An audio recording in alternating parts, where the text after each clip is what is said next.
Phone వాడడానికి కూడా ఒక టైం ఉంటుంది. ఈ ఫోన్లు వాడడం వలన కూడా మెంటల్ ఎఫెక్ట్, శరీరంలో నరాలు దెబ్బ పడిపోతుంది. ఈ ఫోన్లు ఎక్కువ వాడడం వలన నీకు తెలియని ఒక వైరస్ బాడీలోకి వెళ్ళిపోతుంది. మీరు పడుకునేటప్పుడు కూడా ఈ ఫోన్ ని మన బెడ్ లోనో లేకపోతే తలదిండు పక్కన పెట్టకూడదు. ఎందుకంటే ఆ ఫోన్ కు వచ్చే సిగ్నల్స్ నీ బ్రెయిన్ ని ఎఫెక్ట్ చేస్తుంది. 24 గంటలు నీ చేతిలోనే ఫోన్ ఉంటే ఈ ఫోన్ వలన నీ శరీరం పాడైపోదా? శారీరకంగా నీ శరీరం పాడైపోవడం మాత్రం కాదు, ఆత్మీయంగా కూడా నీ భక్తి పాడైపోతుంది. అదొక వైరస్.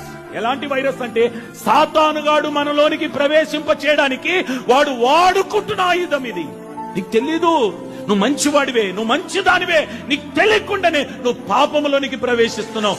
ఒక్కసారి పాపంలో ప్రవేశించిన తర్వాత నిన్ను బయటికి లాక్కొని రావడం చాలా కష్టం. నీకు తెలియని విషయం ఏంటో తెలుసా?